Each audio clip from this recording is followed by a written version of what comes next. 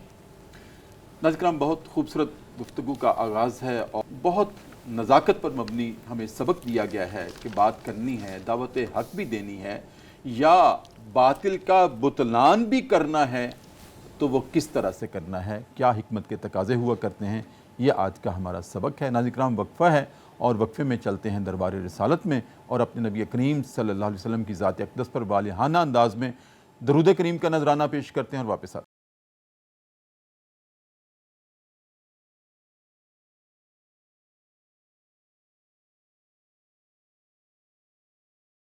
وقفے کے بعد ناظرین کرام دوبارہ آپ کی خدمت میں حاضر ہیں۔ رمضان المبارک کی خصوصی سحری ٹرانسمیشن ہے پبلک نیوز ٹی وی چینل پر۔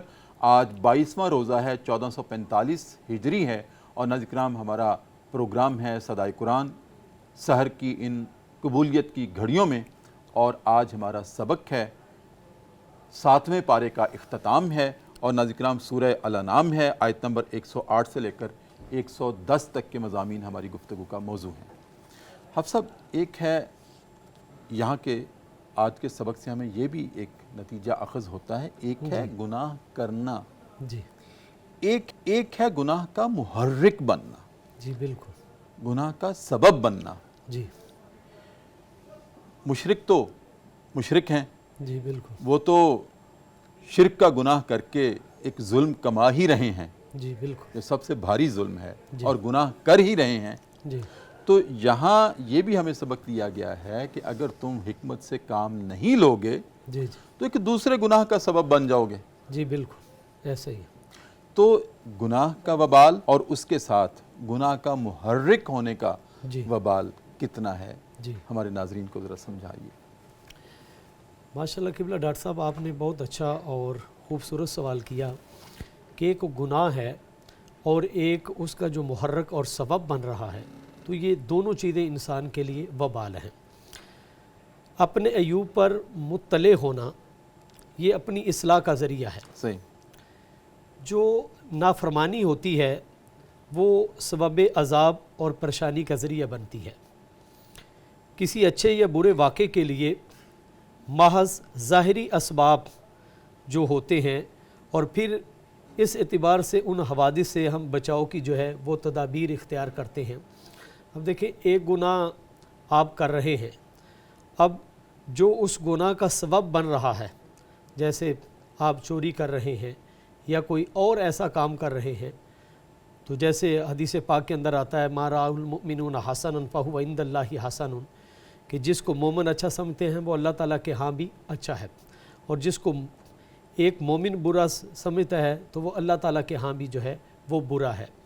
تو جب ہم ایک چیز نیکی کا آغاز کریں گے تو جب تک وہ نیکی چلتی رہے گی، ما اصابک من حسنۃ فمن اللہ وما اصابک من عندک، کہ جب آپ کو کوئی نیکی پہنچے تو آپ یہ سمجھیں کہ وہ آپ اللہ کی طرف سے ہے، اور جب کوئی برائی پہنچے تو یہ سمجھیں کہ یہ ہمارے نفس کی وجہ سے ہے۔ تو جب میں اور آپ یا ہماری گفتگو حکمت سے خالی ہوگی، دلائل سے خالی ہوگی، تو ہم ایک دوسرے گناہ کا سبب بن رہے ہیں۔ اب دیکھیں، جب میں اور آپ جیسے حضرت ابو ایوب انصاری رضی اللہ تعالیٰ عنہ، آپ رود رسول علیہ الصلاۃ والسلام پر جھکے ہوئے ہیں، تو مروان کا قریب سے گزر ہوا، تو اس نے کہا کہ آپ کون ہیں؟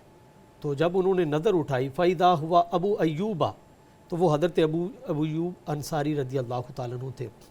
تو آپ نے فرمایا جئت رسول اللہ صلی اللہ علیہ وسلم ولم آتی الحجرہ، میں اللہ کے رسول علیہ الصلوۃ والسلام کے دربار میں آیا ہوں، کسی پتھر کے پاس نہیں آیا۔ تو آپ نے اس کو مخاطب ہو کر ایک جملہ بولا اور کہا کہ حضور علیہ الصلوۃ والسلام نے فرمایا تھا کہ دین پر اس وقت رونا جب یہ نہ اہلوں کے سپرد ہو جائے، اور اس وقت نہ رونا جب یہ اہل کے سپرد ہو جائے۔ تو میں آنسو اس لیے بہا رہا ہوں کہ تم جیسے جو ہے وہ نہ اہل وہ آج دین کے معاملات کے اندر جو ہے وہ دخل اندازی کر رہے ہیں یا وہ حکمرانی کر رہے ہیں۔ تو اب جب میں اور آپ ہماری گفتگو حکمت سے خالی ہوگی یا ہم جو مخاطب ہے اس کے ساتھ دلائل شیئر نہیں کریں گے تو وہ ایک نئی لڑائی کا باعث بنے گا، ایک نیا سبب بنے گا، تو جس سے ایک تو گناہ وہ ہوا اور ایک جس کا آپ سبب بن رہے ہیں۔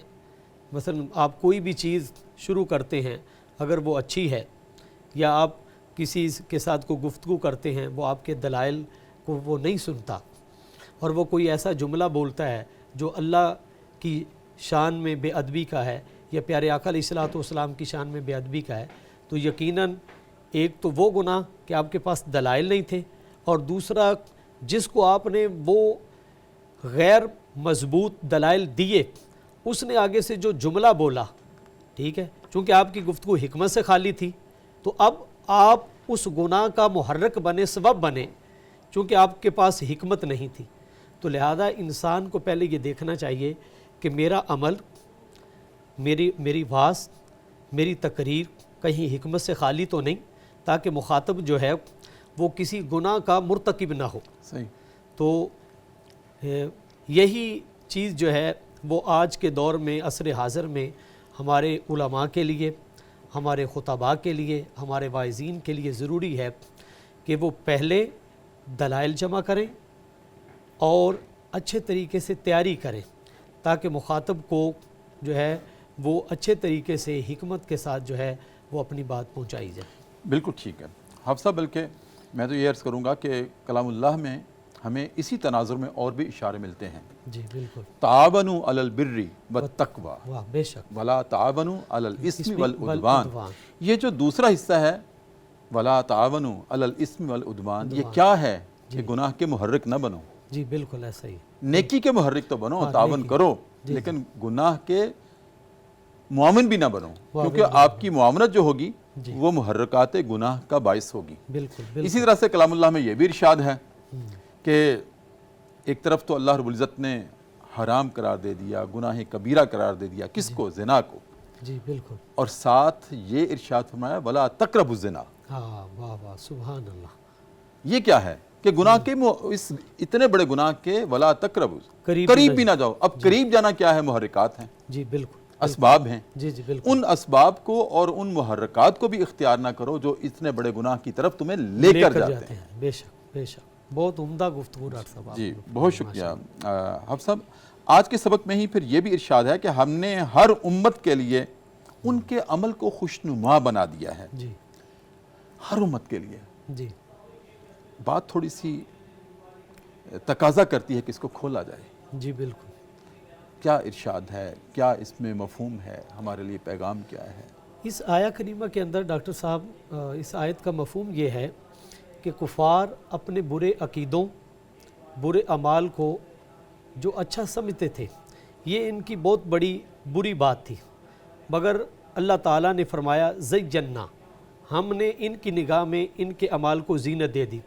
جیسے اپنا منافقین تھے تو وہ کیا کہتے تھے؟ وہ کہتے تھے کہ دیکھیں جی دنیا میں ہم جو ہے وہ نفاق سے کام چلا لیتے ہیں تو آخرت میں بھی ہمارا جو ہے وہ یہی تسلسل رہے گا اور ہم آخرت میں بھی کامیاب آ جائیں۔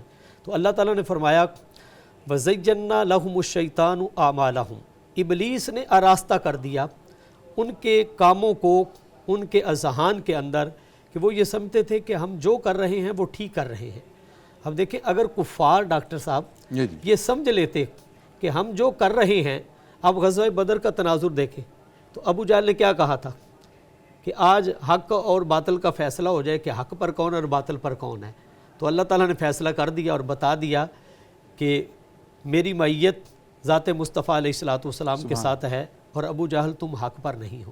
تو اس لیے اس کو ختم کر دیا گیا. تو ایک شخص جب برا عمل کرتا ہے, اب دیکھیں بعد ایک بندہ چوری کر رہا ہے, چوری کرتے کرتے اس کی ایک طبیعت اور جبلت بن جاتی ہے کہ وہ چوری کو چوری نہیں سمجھتا. اسی طرح یہ جو کفار ہیں جب گناہ کو گناہ ہی نہیں سمجھتے, برائی کو برائی نہیں سمجھتے, برائی نہیں سمجھتے, تو پھر اللہ تبارک و تعالیٰ ان کو ان کی اس برائی پر چھوڑ دیتا ہے. تو شیطان ان کے اس اعمال کو ان کی نظر میں بڑا خوبصورت کر کے پیش کرتا ہے کہ بھائی تم جو ہے وہ جس جگہ پر ہو تم یہ کام صحیح کر رہے ہو. جیسے ابو جہل سے پوچھا گیا کہ بتاؤ محمد صلی اللہ علیہ وسلم سچے ہیں کہ نہیں, تو وہ کہنے لگا جی سچے ہیں. تو کہا گیا مانتے کیوں نہیں؟ تو کہا کہ اگر میں ان کو مان لیتا ہوں تو ہمارے پاس کیا بچتا ہے. تو یا تو یہ چیز ہوتی ہے, ایک تو حسد کی بنا پر ہوتا ہے, دوسرا کہ جو ان کی فطرت بن چکی ہوتی ہے دلائل کو قبول نہ کرنا. تو اس وجہ سے اس آیہ کریمہ کے اندر اللہ تبارک و تعالیٰ نے یہ ارشاد فرمایا کہ ہم نے ہر بندے کے لیے جو اس کے نفس کا طبیعت کا تقاضا ہوتا ہے, اگر کافر ہے تو برے اعمال اس کے لیے زینت بنا دیے, اگر مومن ہے تو وہ نیکی اس کے لیے جو ہے وہ زینت بنا دی. بالکل ٹھیک ہے. آپ کی اجازت سے ایک وقفہ ہے. جی ضرور. ناظرین کرام, وقفہ مرتبہ پھر پروگرام صدائے قرآن میں سحری کی ان قبولیت کی گھڑیوں میں, اور وقفے میں ہم جایا کرتے ہیں دربار رسالت میں اور اپنے نبی کریم صلی اللہ علیہ وسلم کی ذات اقدس پر والہانہ انداز میں ایک مرتبہ پھر درود کریم کا نذرانہ پیش کرتے ہیں. اور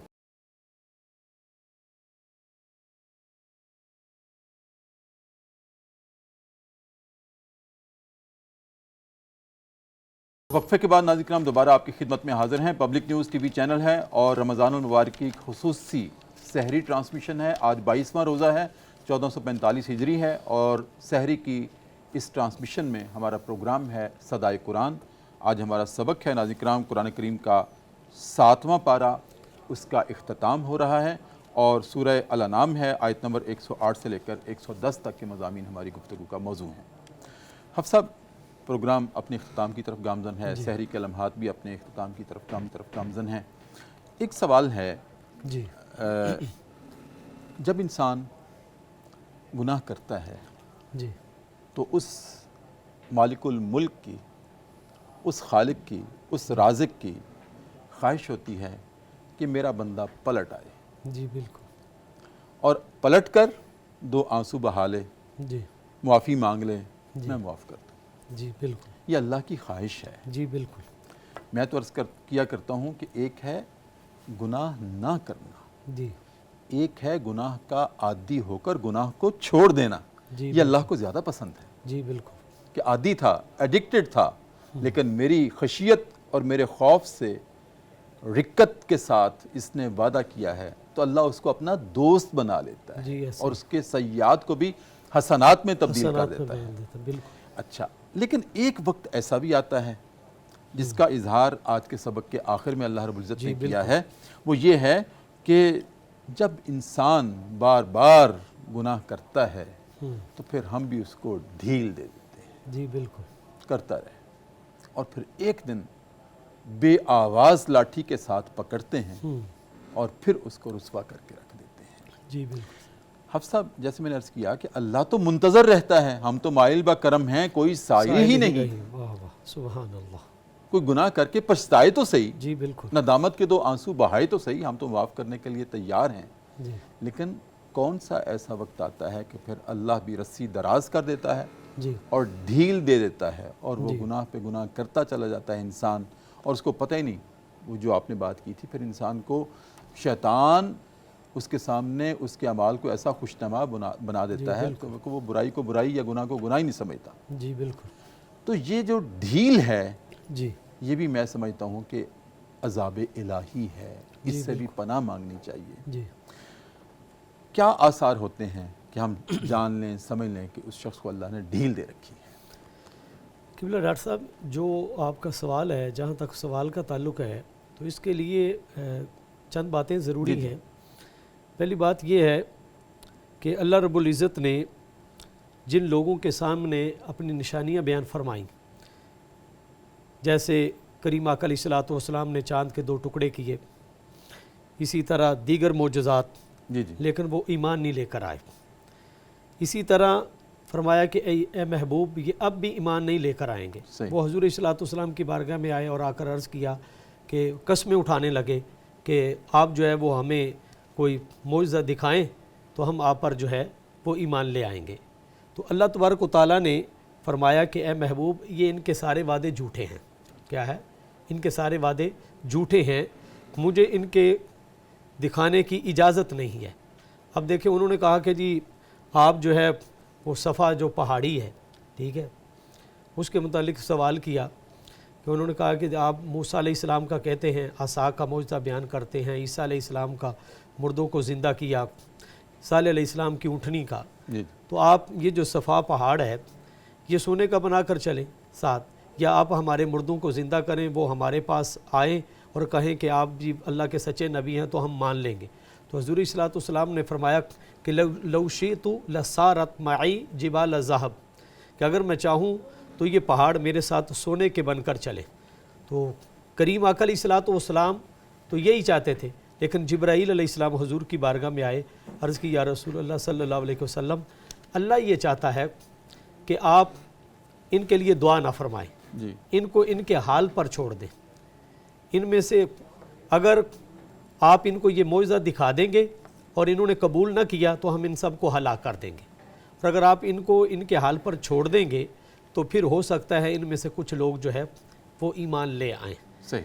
تو لہٰذا جب ڈاکٹر صاحب آپ نے جو سوال کیا، میں اس کے آخری نقطے کی طرف بس آ رہا ہمارے ہوں. پروگرام اختتام کی طرف ہے. جی بس بس ایک جملہ. جی جی اب انہوں نے جو اتنے معجزات دیکھنے کے باوجود بھی جی حق کو قبول نہیں کیا تو اللہ تعالیٰ نے ان سے ہدایت کو سلب کر لیا، گویا صحیح. کہ اے محبوب یہ انہوں نے پہلے معجزات کا انکار کیا ہے تو اب بھی یہ آپ پر ایمان نہیں لائیں گے. تو جب انسان گناہ کا عادی ہو جاتا ہے تو اللہ تعالیٰ اس کو ڈیل دے دیتا ہے، ہدایت کا راستہ سلب کر لیتے. ہدایت کا راستہ جو ہے وہ سلب ہو جاتا ہے. تو صحیح. یہی کفار مکہ کا جو ہے وتیرہ وہ تھا. وتیرہ تھا. بہت شکریہ حافظ صاحب جی صدائے قرآن میں تشریف لانے کا. ناظرین کرام، سحر کی گھڑی اختتام کی طرف ہیں اور اسی کے ساتھ ہمارا پروگرام سحر کی اس ٹرانسمیشن میں پبلک نیوز ٹی وی چینل سے اختتام کو پہنچا. صدائے قرآن. اور اب بڑھتے ہیں کلام کی جانب. اور جیسے میں نے عرض کیا تھا کہ فیصل آباد سے آج ہمارے مہمان ہیں جناب بابر علی قادری، چک جھمرہ سے تشریف لائے ہیں اور کلام پیش کریں گے. اسی کے ساتھ ناظرین کرام اپنے میزبان ڈاکٹر محمد طاہر مصطفیٰ کو اجازت دیجیے. اپنا بہت خیال رکھیے. اللہ حافظ.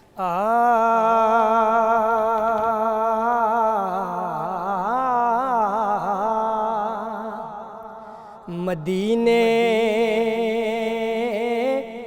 سے بلاوا رہا ہے، مدینے سے بلاوا رہا ہے، مدینے سے بلاوا رہا ہے. میرا دل مجھ سے پہلے جا رہا ہے، میرا دل مجھ سے پہلے جا رہا ہے. اور شب فرقت سے دل گھبرا رہا ہے، شب فرقت سے دل گھبرا رہا ہے. مدینہ آپ کا یاد آ رہا ہے مدینہ مدینہ آپ کا یاد آ رہا ہے اور یہاں مرضی نہیں چلتی کسی کی یہاں مرضی نہیں چلتی کسی کی زمانہ جتنا لنگر کھا رہا ہے زمانہ جتنا لنگر کھا رہا ہے عجب ہے سبز گنبد کے نظارے عجب ہے سبز گنبد کے نظارے نگاہوں کو خدا یاد آ رہا ہے نگاہوں کو خدا یاد آ رہا ہے اور میرا دل تو اپنے ساتھ لے جا میرا دل بھی تو اپنے ساتھ لے جا اکیلا کیوں مدینے جا رہا ہے اکیلا کیوں مدینے جا رہا ہے